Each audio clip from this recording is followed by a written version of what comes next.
Assalamualaikum dan salam satu Malaysia. Paparan utama Nasional 8 24 November. Pelan tindakan pemudahan Cameron Highlands diumum. Kerajaan campur tangan jika harga minyak dunia melambung. Perdana Menteri garis 3 cabaran bina negara dalam dunia kesaling hubungan digital.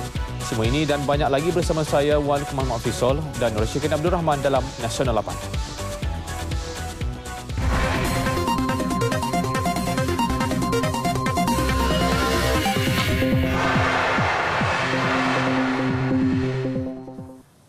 Timbalan Perdana Menteri Tan Sri Muhyiddin Yassin mengumumkan pelan tindakan pemulihan bagi mengembalikan semula Cameron Highlands sebagai pusat peranginan utama negara.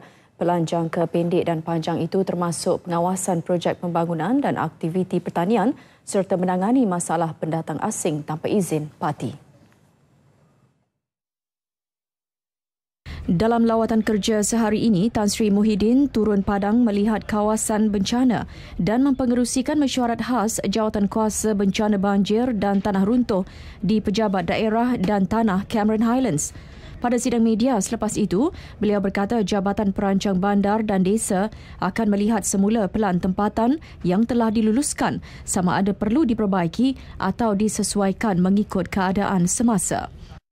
Tindakan undang-undang yang sedia ada diperkokohkan lagi dengan mengendakan tindakan yang lebih berat kepada pesalah-pesalah. Ini soal undang-undang, saya tak payah nak sebutkan.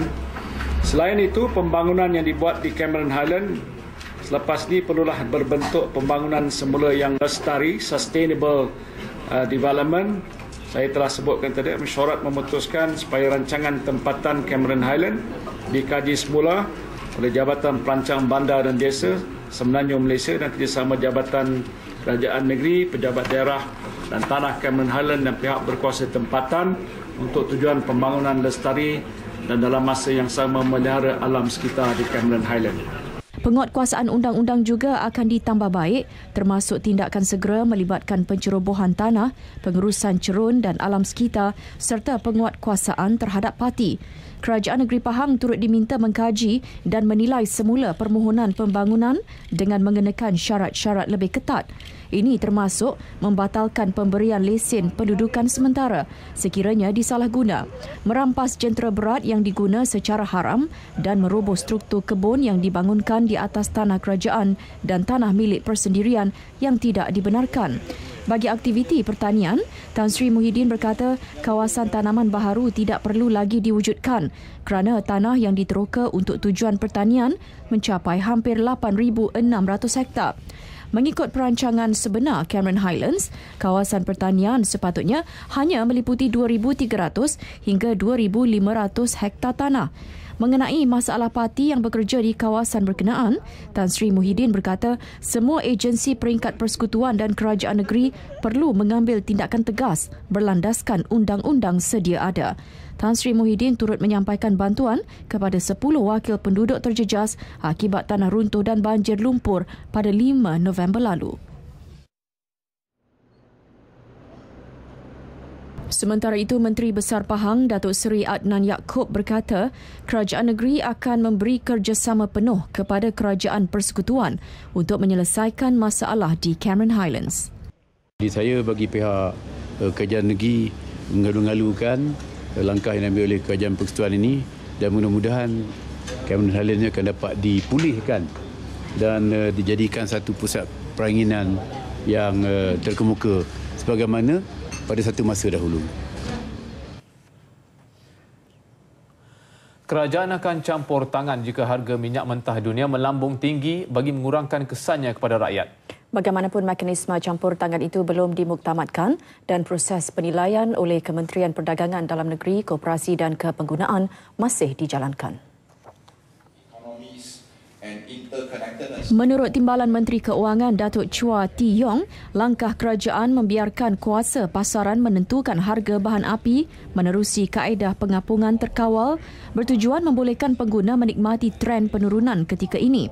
Beliau yakin harga minyak global tidak akan mengalami sebarang peningkatan drastik dalam tempoh terdekat dengan jangkaan pertubuhan negara-negara pengeksport petroleum OPEC mengekalkan pengeluaran sedia ada.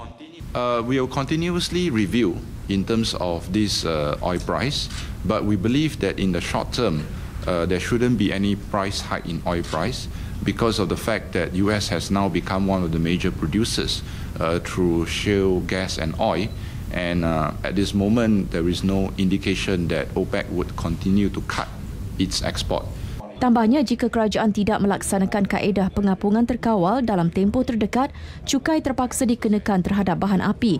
Kerajaan juga katanya memperuntukkan subsidi berjumlah 37 bilion ringgit tahun depan bagi memastikan rakyat tidak terbeban dengan mekanisme itu. Beliau ditemui media selepas melancarkan sidang kemuncak pasaran modal Malaysia ke-19 di Ibu Negara. Pemansuhan subsidi bagi RON 95 dan diesel mulai 1 Disember ini tidak akan memberi kesan inflasi kepada ekonomi negara berikutan harga minyak global yang berada di paras rendah. Gubernur Bank Negara Tan Sri Dr. Zeti Akhtar Aziz menyifatkannya sebagai perkembangan positif yang akan memberi manfaat kepada rakyat.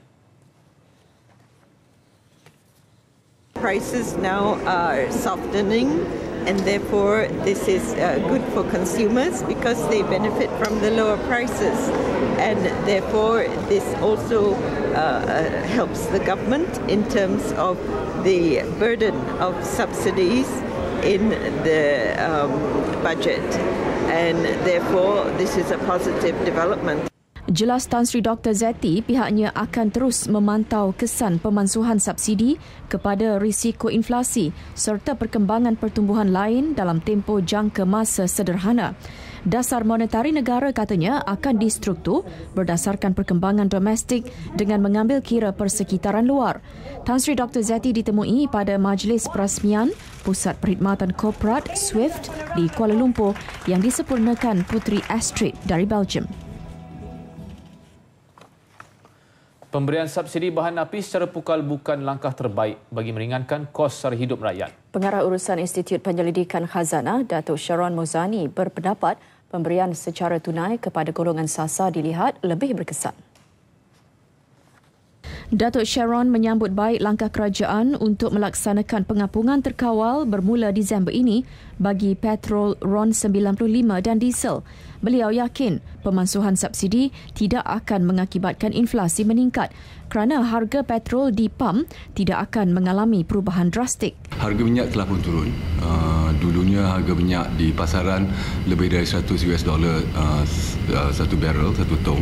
Sekarang telah jatuh ke bawah $80 dan sememangnya kalau masa inilah masa yang terbaik untuk menamatkan subsidi kerana kami boleh menamatkan subsidi ataupun negara boleh menamatkan subsidi petrol, tetapi harga petrol saya rasa tak akan berubah banyak sangat pasal harga pasaran telah turun.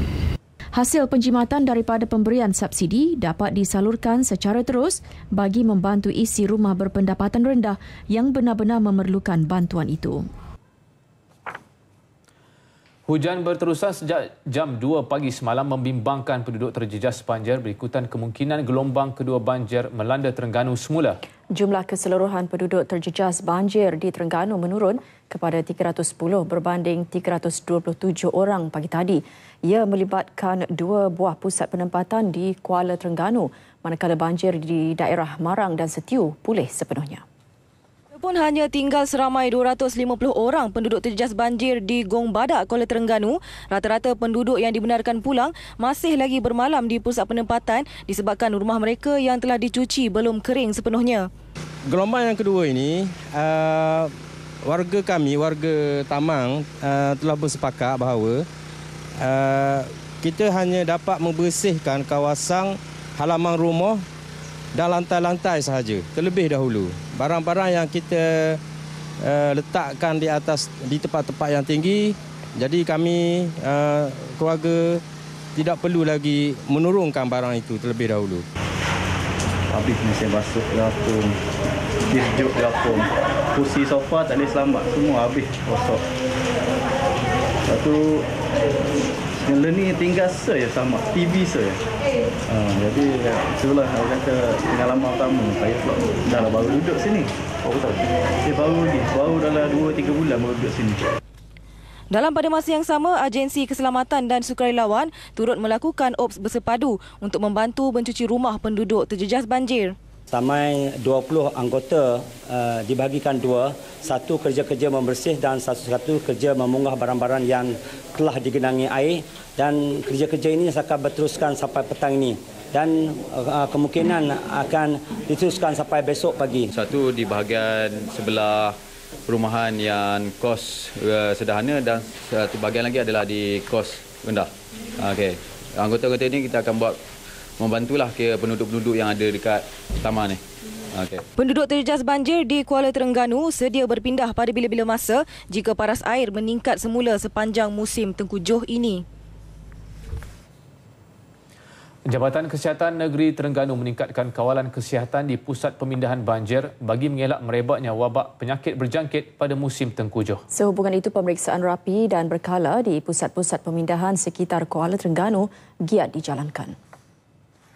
Selain dari membuka pusat rawatan kesihatan 24 jam di pusat penempatan banjir, jabatan itu turut memeriksa tahap kebersihan sajian makanan yang dibekalkan kepada penduduk terjejas banjir. Kami sebenarnya sentiasa memantau dari segi aspek kebersihan dan juga keselamatan makanan, di mana makanan-makanan yang disajikan di pusat pemindahan banjir ini yang melibatkan lebih kurang 250 orang mangsa yang terdiri daripada 57 keluarga, di mana kami sentiasa memantau dari segi aspek kualiti dan juga kebersihan yang disajikan agar mangsa-mangsa ini tidak mengalami kes-kes kejadian sama ada bencana bawaan makanan dari segi keracunan makanan dan sebagainya. Dalam pada masa yang sama, aktiviti kawalan denggi di kawasan terjejas banjir juga dipertingkat berikutan hujan yang dijangka berterusan hingga Disember ini boleh menggalakkan pembiakan Aedes. Di mana beberapa aktiviti seperti penghapusan tempat pembiakan Aedes sama ada di dalam rumah dan juga di luar rumah. Kita menjalankan aktiviti lawas siding untuk memastikan tidak adanya jentik-jentik Aedes di tempat selepas berlakunya banjir. Bagaimanapun setakat ini, tiada kes penduduk terjejas banjir yang dirujuk di hospital akibat demam denggi. Manakala di Kelantan, seramai 25 penduduk terjejas banjir di Sekolah Kebangsaan Wakaf Raja Pasir Putih masih belum dibenarkan pulang. Ia berikutan laluan ke rumah mereka ditenggelami air lebih 1 meter akibat limpahan air tasik belum surut. Manakala sungai-sungai utama di negeri itu berada pada paras normal kecuali Sungai Golok di Rantau Panjang yang masih di paras amaran. Tinjauan di Sungai Golok juga mendapati limpahan air masih berlaku di Kampung Kubang Pak Hitam, Pasir Mas yang terletak di pinggir sungai berkenaan. Penduduk menyifatkan musim tengkujuh ini masih di peringkat awal. Mereka turut bersedia menghadapi bencana yang dijangka berlaku lagi. Ni baru basic baru ni. Kalau level 1 baru. Bukan kata biasanya kalau sini kat pinggir atas jalan ni. Atas jalan ni. Mana nak mungkin ada dalam 4 kaki 5 kaki lagi. Kalau biasa ni berapa kaki boleh kata? Ni setakat basic. Kaki 2 kaki yang baru. Biasa lagi lah. Biasanya gelar ni sini ni. Gelar sini. Lebuh raya ni. Jalan lebuh raya ni situ ya. Ini supaya kata tak boh lah ni lagi. Tapi walaupun kata tak boh pun boh dah. Huduh-huduh dah. Rasa-rasa tak bersama. Tak rasa tahun dah. Sebabnya kalau dia nak hujan cukup baru ni. Dari 1 bulan dah. Dia cukup, dia gomor, hujan. Maksudnya setakat ni biasa lagi lah. Tengok ni pula ni nama. 15 bulan sopan ni lah. Kalau setakat ni mula-mula baru pertama baru ni air ni. Kalau yang kedua kat nulah bulan 12 ni besar. Jadi kita pada kita gaji pindah. Bagi penduduk di sempadan Tumpat, mereka menggesa pihak berkuasa meninggikan jalan alternatif di Jeram Perdah Rantau Panjang di Keseban Tumpat sepanjang 27 km bagi mengelak limpahan air Sungai Golok membanjiri perkampungan kawasan itu. Rakyat bebas berkongsi idea berkaitan pentadbiran, pembinaan negara bangsa serta diplomasi digital. Itu 3 cabaran yang digariskan Perdana Menteri Datuk Seri Najib Tun Razak dalam menghadapi revolusi internet tanpa sempadan. Berucap pada Forum Antarabangsa UMNO 2014, Datuk Seri Najib yang juga Presiden Parti menegaskan revolusi maklumat yang diperkasakan mempunyai akses terhadap teknologi itu mampu memberi cabaran kepada sebuah negara. They can access a huge range of statistics, indicators, and international comparisons. They can read and engage with opinions and political philosophies from different systems around the world. And if they are unhappy with the state of their government, they can and will tell the world about it in real time, with pictures, videos, and hashtags to help get their message across. Bagi pembinaan negara bangsa, usaha itu memerlukan penyertaan semua peringkat rakyat dalam memastikan wujudnya sifat sentiasa dihargai dalam komuniti lebih besar. Dan kerajaan, kata beliau, perlu mencari jalan yang baru dan kreatif untuk memastikan rakyat merasakan mereka adalah sebahagian daripada negara. Datuk Seri Najib juga menegaskan dalam dunia yang saling berhubungan, diplomasi yang merupakan satu proses kerajaan berinteraksi bagi pihak rakyat secara tersirat kini telah menjadi semakin terbuka.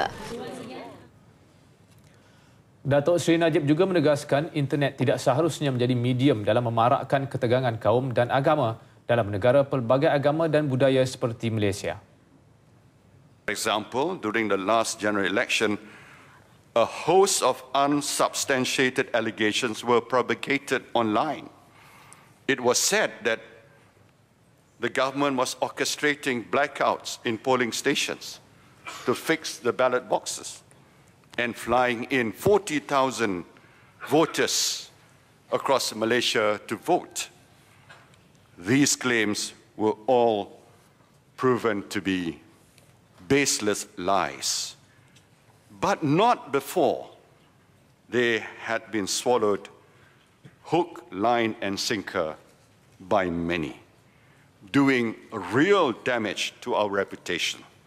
Datuk Seri Najib mengingatkan orang ramai supaya bertanggungjawab dan memikirkan dengan lebih mendalam segala perkara yang ingin mereka kongsi, memandangkan ia boleh tersebar dengan meluas di dalam internet dan sukar dikawal.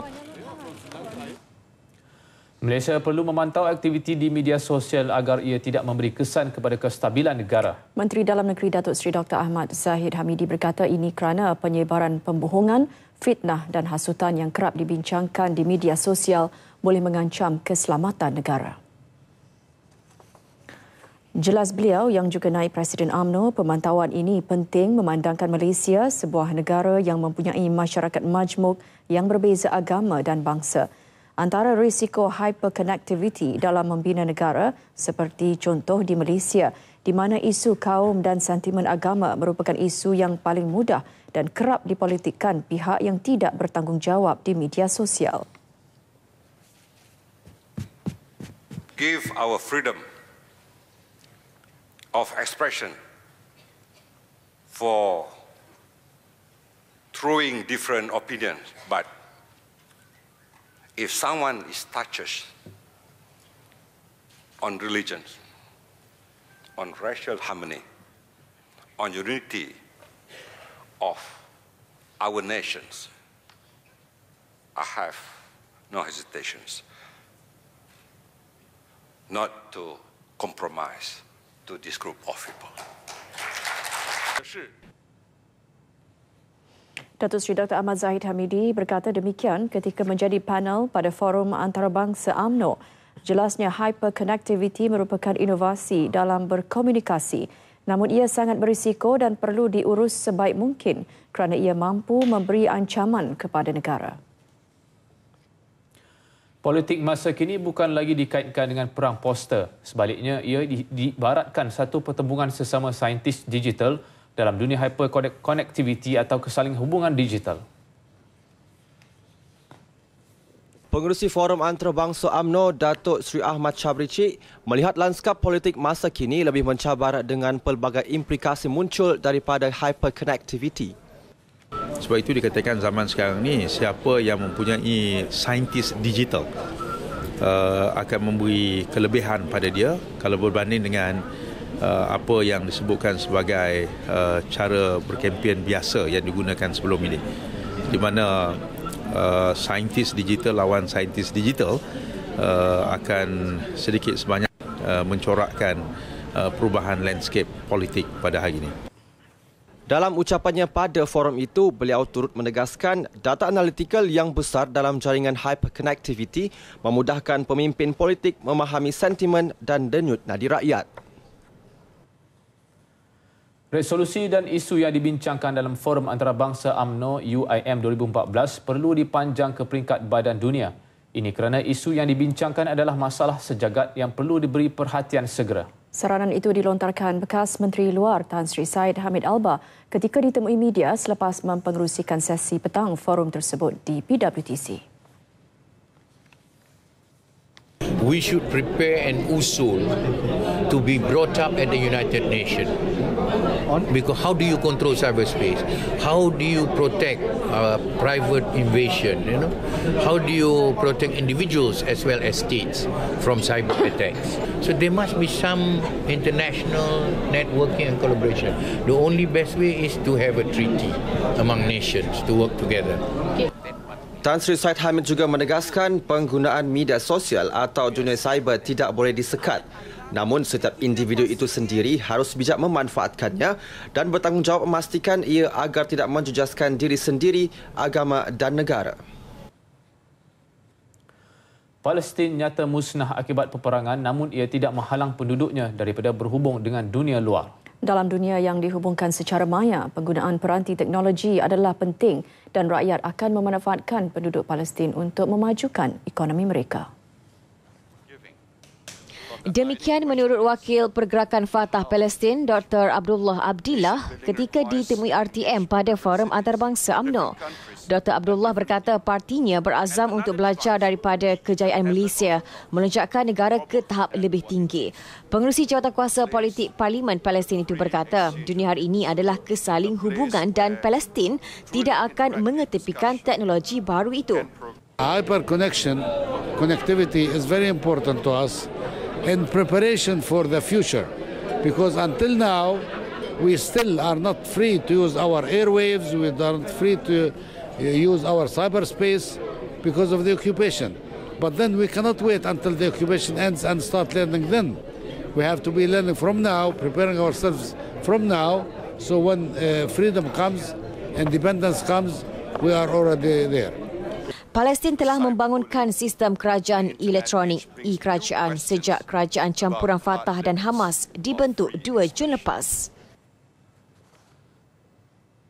Dalam era globalisasi dan liberalisasi, hyperconnectivity atau kesaling hubungan digital memberi impak besar dan mengubah cara komunikasi sesama individu di setiap peringkat termasuk parti politik dan kerajaan. Kebijaksanaan berfikir sangat penting untuk menganalisis dan memahami maklumat yang diperoleh menerusi internet sebelum menyebarkannya.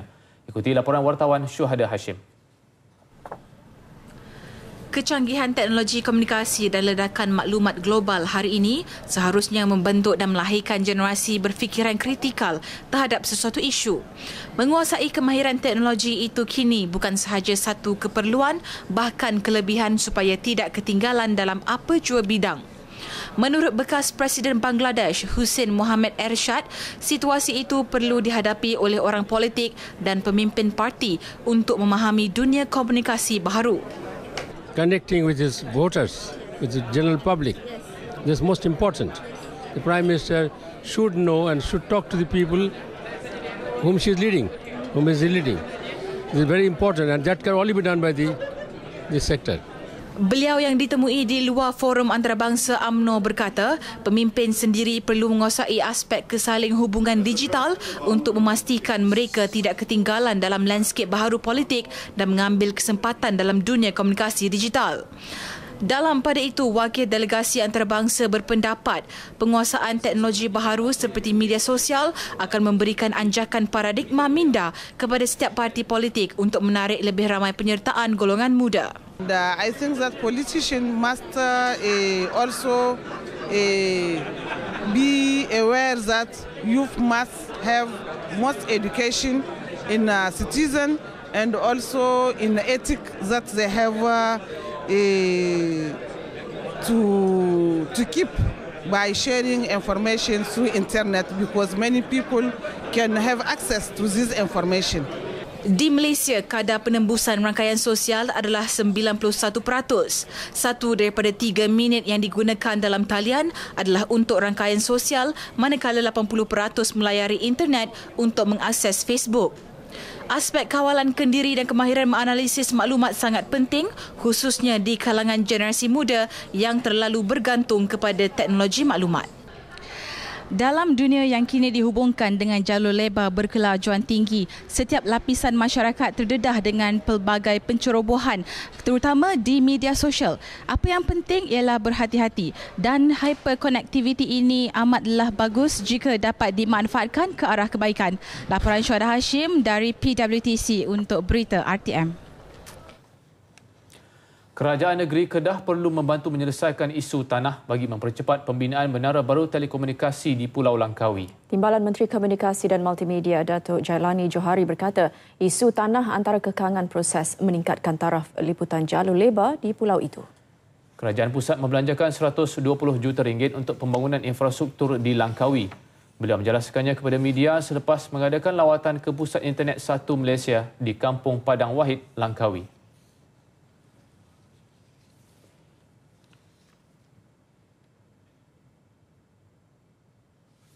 Secara keseluruhannya di Malaysia ni kadar penembusan jalur lebar adalah 66.7%, tapi di Kedah sahaja 52.7 kalau tak silap saya. Tapi khusus di Langkawi, kita pun dah dengan kerjasama Maxis baru ni, kita telah memperkenalkan Wi-Fi 1 Malaysia di mana 240 port telah disediakan di Bandar Kuah saja. Ketika ini, Pulau Langkawi mempunyai 90 menara dan tambahan 10 buah lagi menara baru akan dibina. Padah cuba curi motosikal, penagih dadah mati di Belasah. Paparannya seketika nanti.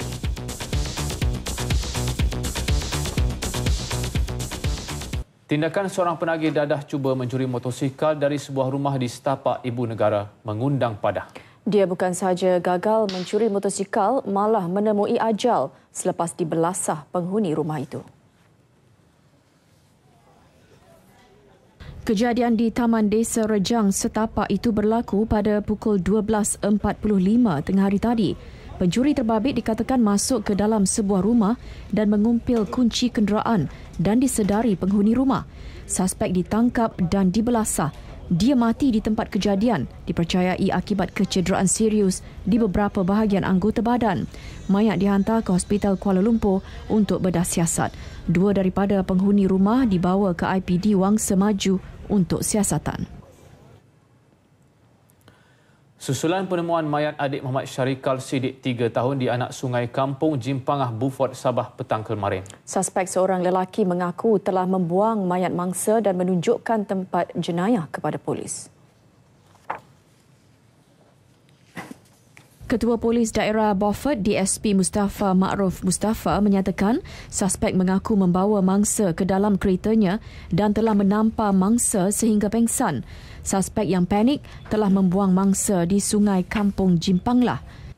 Kami dapat maklumat, rupa-rupanya mangsa ini dilihat dibawa oleh suspek kami ini di dalam kereta dia, keluar daripada kawasan kampung pada waktu pagi. Berdasarkan maklumat itu, kami telah menahan suspek tersebut dan bawa ke balai. Dan hasil soalan siasat yang dijalankan, suspek menunjukkan kepada kami tempat di mana mangsa ini telah dicampak. Menurut DSP Mustafa, suspek dan isterinya yang sedang mengandung serta seorang anak lelaki mereka baru sahaja berpindah di kampung itu di Selangor 2 4 bulan lalu. Isteri suspek dan ibu mangsa mempunyai talian keluarga. Suspek dan ayah mangsa, Siddiq Bakri, pernah bertengkar sebulan lalu sebelum ke Semenanjung untuk bekerja sebagai buruh. Kumpulan wang simpanan pekerja KWSP merekodkan pendapatan pelaburan yang lebih tinggi sebanyak 10.32 bilion ringgit pada suku ketiga berakhir 30 September 2014. Angka ini merupakan peningkatan 205.58 juta ringgit berbanding 10.11 bilion ringgit yang dicatat pada tempoh sama tahun lalu. Dana persaraan terbesar di Malaysia itu dalam satu kenyataan berkata pendapatan pelaburan daripada EQT berjumlah 6.34 bilion ringgit, peningkatan 637 juta ringgit berbanding sebelumnya. Ia disumbang portfolio domestik dan global yang menerima manfaat daripada keadaan pasaran yang lebih baik. Sehingga hujung September lalu, aset pelaburan keseluruhan KWSP mencatat peningkatan 54.74 bilion ringgit menjadi 622.78 bilion ringgit.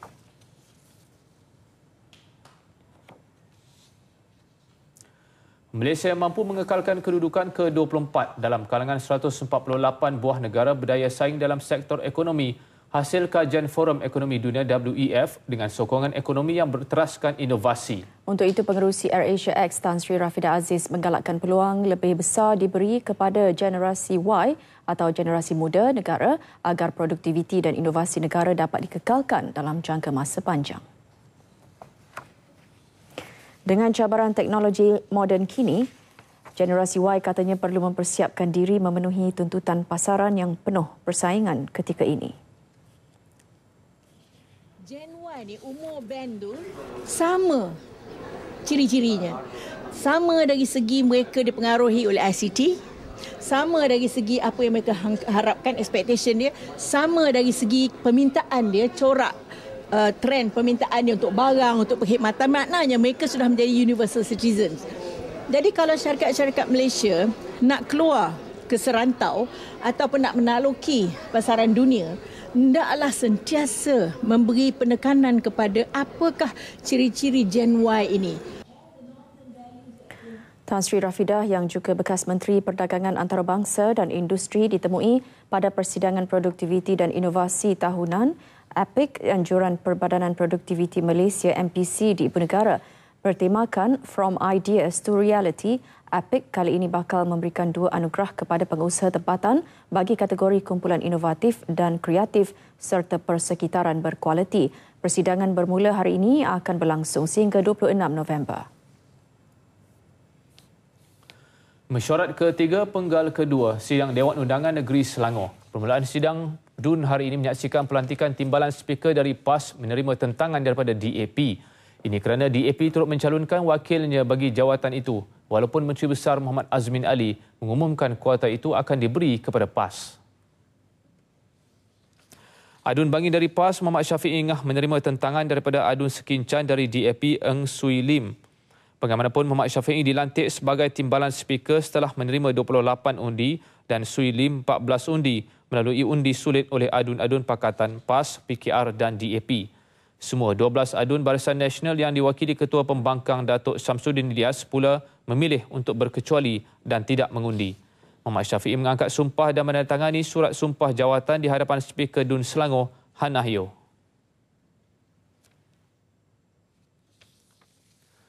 Bajet Selangor 2015 yang dibentangkan Menteri Besar Muhammad Azmin Ali hari ini menyaksikan jumlah defisit yang tinggi. Malah ia paling tinggi dalam sejarah pentadbiran Pakatan PKR, PAS dan DAP di negeri itu.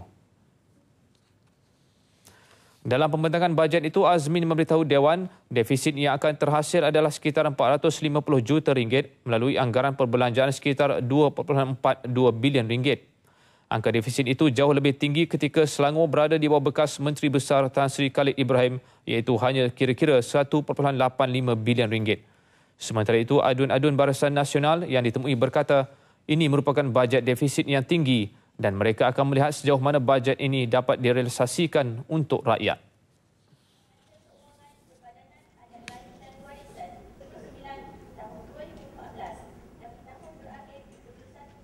Kita akan melihatlah di bawah pimpinan yang baru bagaimana dia melaksanakan bajet ini bagi memastikan besok ada imbangan di antara revenue yang dikolek, yang dikutip dengan perbelanjaan pada masa yang sama. Saya lihat dalam bajet ini tidak begitu menjelaskan mengenai hasil. Selain daripada hanya yang dijelaskan ialah mengenai perbelanjaan, tetapi hasil yang diperolehi ada lebih kurang 1.7 bilion yang dijangkakan. Tidak ada perincian dan sepatutnya pada saya kerajaan negeri wajar untuk mencari sumber-sumber sebagaimana Menteri Besar yang dahulu menjelaskan dalam bajetnya perkara-perkara yang menambah pendapatan.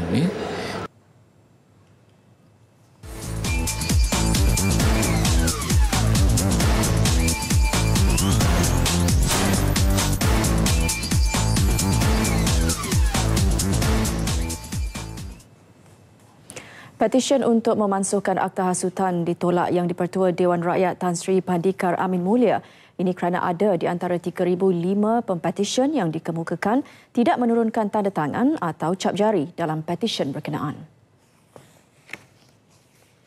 Seperti contoh, ini kita cerita pasal format dulu. Muka surat 103. Saya dapati dalam 103 ini nama-nama orang-orang yang konon buat petisyen ini ditulis tanpa tanda tangan. Sedangkan peraturan masyarakat menyatakan bahawa setiap yang membawa rayuan itu mesti menandatangan. Kalau tak pandai menulis, mesti cap jampul. Bagaimanapun Wakil PAS Shah Alam Khalid Samad mencadangkan supaya petisyen itu dibenarkan untuk dibentangkan dalam Dewan. Tetapi Tan Sri Pandikar menolaknya. Cadangan Malaysia untuk mewujudkan mekanisme sistem pengesanan masa nyata pesawat atau real-time tracking disambut baik Majlis Pertubuhan Penerbangan Awam Antarabangsa ICAO. Bagaimanapun menurut Timbalan Menteri Pengangkutan Dato' Abdul Aziz Kaprawi, perkara tersebut memerlukan kerjasama telus daripada setiap negara anggota. Selain itu, 31 ahli Majlis ICAO setuju resolusi kejatuhan pesawat MH17 diwujudkan. Ia sebagai langkah serius agar isu kemalangan pesawat komersial yang pernah berlaku sebelum ini tidak terhenti setakat laporan siasatan sahaja. Justru antara dokumentasi yang akan digunapakai sebagai langkah awal menjaga kepentingan pihak terlibat dalam dunia penerbangan iaitu persetujuan negara anggota ICAO menggunakan sistem nota atau notice to amend sebagai pemberitahuan sebagai perkembangan maklumat baru dalam penerbangan. Perkara itu telah dikuatkuasakan pada 26 Ogos lalu bagi industri penerbangan komersial. Hari ini pihak ICAO sedang meneliti untuk mewujudkan satu mekanisme yang lebih canggih untuk memastikan supaya keselamatan penerbangan ini terjamin. Maka sebab itu kerajaan Malaysia telah mencadangkan untuk menggunakan sistem real-time tracking system. Dan ini telah dapat secara positif, tindakan positif oleh pihak ICAO dan sedang untuk memastikan sistem secara real time tracking ini dapat digunapakai oleh sistem penerbangan seluruh dunia. Dengan keadaan ini, mekanisme untuk memastikan kemalangan ataupun insiden yang berlaku ini dapat dielakkan. Beliau menjawab soalan Wakil BN Tanjung Malim, Datuk Seri Ong Kah Chuan. Projek Loji Rawatan Air Langat 2 sekali lagi dibangkitkan. Dewan dimaklumkan berdasarkan kemajuannya setakat 31 Oktober lepas. Projek berkenaan kini sudah mencapai 15% pembinaan. Jelas Timbalan Menteri Tenaga Teknologi dan Air, Datuk Seri Mahathir Khalid, dengan kemajuan itu, projek Langat 2 dijangka siap pada 30 April 2017. Ujarnya ketika ini kerja-kerja tanah sedang giat dilaksanakan oleh pihak kontraktor. Melalui projek tersebut, bekalan air terawat dijangka dapat disalurkan kepada pengguna di Selangor, Kuala Lumpur dan Putrajaya pada suku kedua 2017. Sehingga hari ini, paras air di empangan Sungai Selangor berada pada tahap 55%. Sungai Selangor adalah pembekal air mentah yang terbesar untuk Selangor, Kuala Lumpur dan Putrajaya. 60% daripada air di Selangor, Kuala Lumpur dan Putrajaya ini datang dari Sungai Selangor. Sehingga hari ini, empangan Sungai Selangor berada pada paras 55% dan kita berharap bahawa dengan hujan yang banyak ni akan ada peningkatan dalam empangan Sungai Selangor. Bagi projek penyaluran air mentah dari Pahang ke Selangor, PPAMPS yang berupaya membekal air mentah sehingga 1,890 juta liter sehari, ia dijangka siap penghujung tahun ini. Beliau menjawab soalan BN Sabak Bernam, Muhammad Fasiah Muhammad Fakih. Tibalah kita ke perkembangan sukan dalam dan luar negara. Bersama Muhammad Akhtar Haji Hamzah, silakan. Baik, terima kasih Luqman dan juga Syikin. Baik, antara menarik dalam sukan nasional malam ini. Juara bertahan tumbang, Malaysia sekadar seri.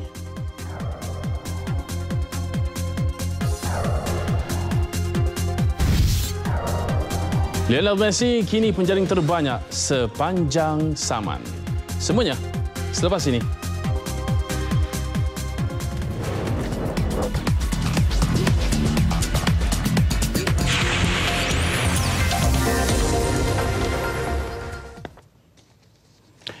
Sukan nasional saya buka dengan bola sepak Piala Suzuki AFF. Malaysia membuka tirai Kumpulan B dengan aksi long lai berseri tanpa jaringan dengan Myanmar di Stadium Jalan Besar Singapura. Sementara juara bertahan Singapura tumpas 1-2 di tangan Thailand di Stadium Nasional. Perlawanan pembukaan Kumpulan B antara Malaysia dan Myanmar ditunda hampir 1 jam susulan hujan lebat. Peluang terbaik Malaysia hadir menerusi jaringan Amri Yahya di minit ke-5 perlawanan. Namun, jaringan tersebut dibatalkan kerana offside. Malaysia mula kehilangan rentak di minit ke-34 apabila Gary Steven Robert dibuang padang selepas menerima kad kuning kedua susulan kekasaran ke atas pemain lawan. Meskipun beraksi dengan 10 pemain, skuad kendalian Dollah Saleh kental bertahan menyerap asakan pemain Myanmar sehingga tamat perlawanan. Malaysia menghuni tangga kedua berkongsi 1 mata dengan Myanmar di tangga ketiga Kumpulan B.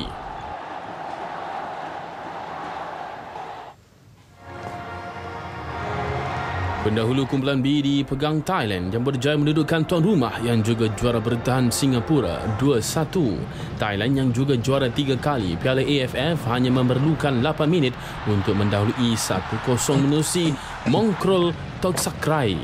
Singapura yang dibimbing Bernd Stange menyamakan kedudukan di minit ke-20 menerusi jaringan Muhammad Khairul Amri Muhammad Kamal. Tiada jaringan tambahan dilangkar menyaksikan kedua-dua pasukan seakan-akan pulang dengan 1 mata. Namun, seminit sebelum tamat masa sebenar, kesilapan Safwan Bahrudin menampan bola dengan tangan mengundang padah apabila pengadil perlawanan memberikan sepakan penalti kepada Thailand. Cheryl Chapuis muncul wira skuad Gajah Putih apabila menyempurnakan sepakan penalti untuk memberikan 3 mata berharga milik Thailand. Singapura terperosok ke tangga tercorat Kumpulan B tanpa sebarang mata. Menjelang kejuaraan badminton Piala Aziata, kejuaraan termahal di Asia itu bakal menjadi medan penting buat pemain bergu campuran negara Chan Peng Sun, Eng Hiu Lin untuk menentukan masa depan mereka selepas ini. Peng Sun pernah digandingkan bersama Lai Peijing namun kurang serasi dan kembali dipisahkan. Bukan kali pertama bergandingan, Peng Sun dan Hui Lin pernah digandingkan pada terbuka Hong Kong dan terbuka Korea Selatan. Namun, mereka gagal mencipta keputusan memberangsangkan apabila terkandas seawal pusingan pertama. Jurulatih bergu campuran negara Jeremy Gunn bagaimanapun tetap menaruh keyakinan tinggi buat pasangan tersebut untuk mempamer aksi cemerlang pada Piala Aziata yang akan bermula 27 November ini. Yeah, I think for the moment they are still the best combination because others belum sampai tahap yang saya rasa puas hati lah. So saya harap mungkin last berapa tournament ni atau training boleh bagi saya nampak dia punya perkembangan macam mana dengan Huiling atau Lai Peijing. So saya kena sebelum next year May saya kena buat decision untuk fix punya pair lah, kerana tak ada masa untuk saya try lagi, kerana untuk prepare 216 punya Olimpik. Sejak ketiadaan Goh Liu Ying yang ketika ini menjalani pemulihan akibat kecederaan lutut, Peng Sun kerap diuji dengan beberapa pemain lain termasuk Lai Peijing. Menyentuh proses pemulihan Liu Ying, Jeremy berpuas hati dengan perkembangan positif yang ditunjukkan Liu Ying ketika ini. Perkembangan quite okay. Untuk Sandra mereka ada ASM rehab pun buat bagus. Tapi dia punya first tournament saya rasa next year KL Open lah. Start from local tournament lah. Karena saya tak mau dia terus pergi international tournament. Takut dia punya ketidaran start from local tournament first. Untuk KL Open saya rasa Februari lah. Kita teruskan dengan Liga Hoki Malaysia TNB 2014. Kelab Hoki Kuala Lumpur KLHC terus mengekalkan kedudukan tangga teratas selepas kejayaan menumpaskan Sapura 2-1 sekaligus mengekalkan rekod kemenangan 100%. Pencabar terdekat KLHC THT pula mengekori rapat di belakang apabila mendudukkan Maybank 6-1 di Kuala Terengganu. KLHC turun dengan misi mencari 3 mata penuh berdepan Sapura untuk melebarkan kedudukan di tangga teratas.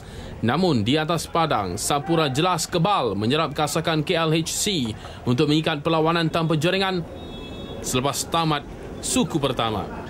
KLHC kembali menyusun gerakan di suku kedua perlawanan dan akhirnya usaha mereka berhasil apabila penjaring terbanyak Liga, Razi Rahim, berjaya menyempurnakan pukulan sudut penalti di minit ke-18. KLHC terus melancarkan serangan sebaik siren separuh masa kedua dibunyikan.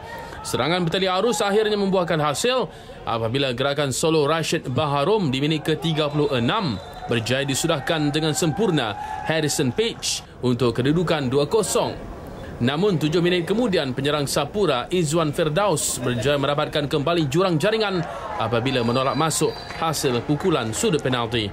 Biarpun kedua-dua pasukan saling berbalas serangan, namun kedudukan 2-1 kekal hingga tamat perlawanan. Bertemu pasukan tercorot Liga Maybank di laman sendiri, THT garam menguasai perlawanan. Fazal Syahri muncul wira tuan rumah apabila meledak hat-trick buat THT.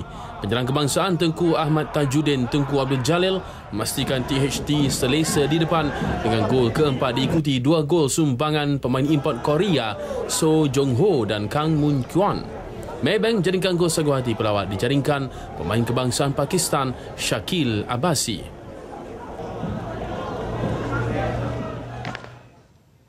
Sekian sukan, kita kembali bersama Lokman dan juga Syikin untuk meneruskan Nasional 8. Silakan. Terima kasih Ahta dengan perkembangan sukan itu tadi. Seterusnya kita ke segmen trend bersama Dilaila Abdul Kadir. Silakan.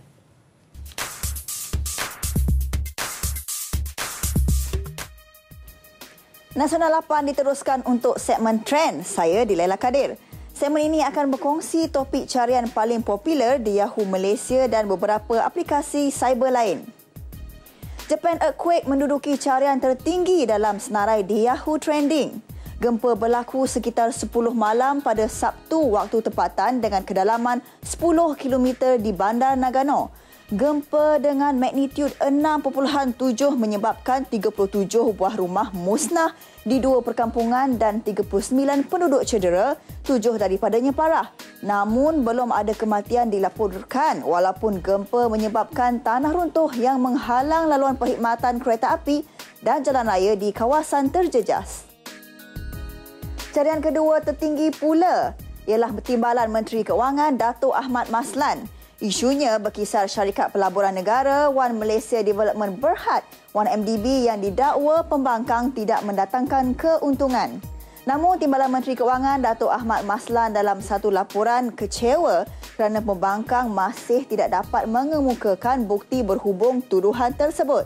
Ahli Parlimen Pandan Rafizi Ramli juga belum menyerahkan dokumen sebagai bukti tuduhan kepada Yang di-Pertua Dewan Datuk Seri Pandikar Amin Mulia.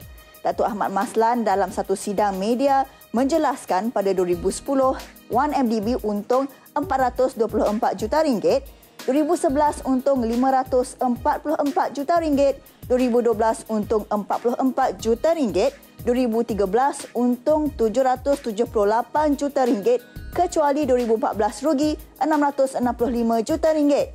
Namun sejak 1MDB ditubuhkan iaitu pada 2009, jumlah projek utama yang dilaksanakan oleh 1MDB berjumlah RM382.3 juta. Manny Pacquiao, petinju dari Filipina ini mendapat perhatian pelayar cyber susulan kehebatannya menewaskan lawannya Chris Algieri dari Amerika Syarikat. Pertarungan berlangsung dalam 12 pusingan dan Pacquiao berhasil menjatuhkan Algieri sebanyak 6 kali. Ini merupakan kemenangan ketiga untuk Pacquiao tahun ini dalam kejohanan tinju bertaraf dunia yang disertainya. Sebelum ini, dia mengalahkan Brandon Rios dan Timothy Bradley. Kedudukan keempat carian berkisar perkembangan semasa pelakon popular dari Hong Kong, Jennifer Se. Kabar angin akhirnya terjawab apabila teman lelakinya, Sean Dai, baru-baru ini mengumumkan perpisahan mereka melalui Instagram. Namun hubungan tetap diteruskan hanya sebagai sahabat biasa dan Sean menegaskan tidak akan ada lagi sebarang kerjasama dalam karier mereka selepas ini.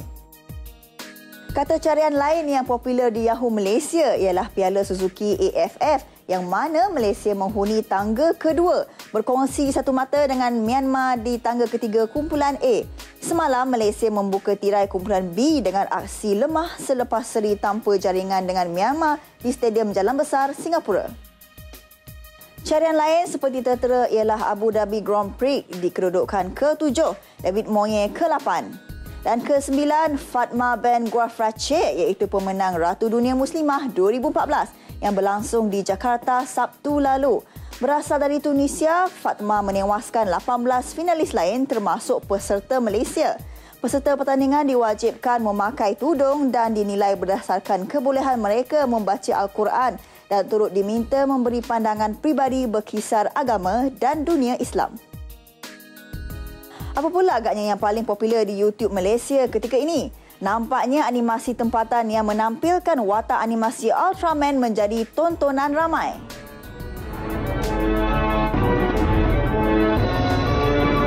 Ultraman ribut! Meme, tengok!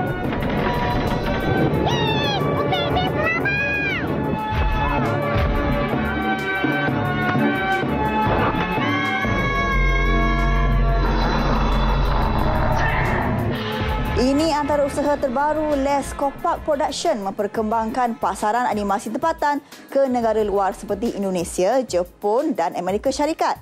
Siri animasi Upin Ipin versi Ultraman tadi sebenarnya sudah mula ditayangkan di stesen televisyen tempatan.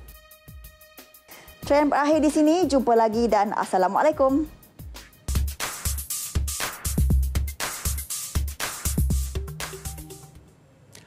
Nasional 8 edisi 24 November berakhir di sini. Terus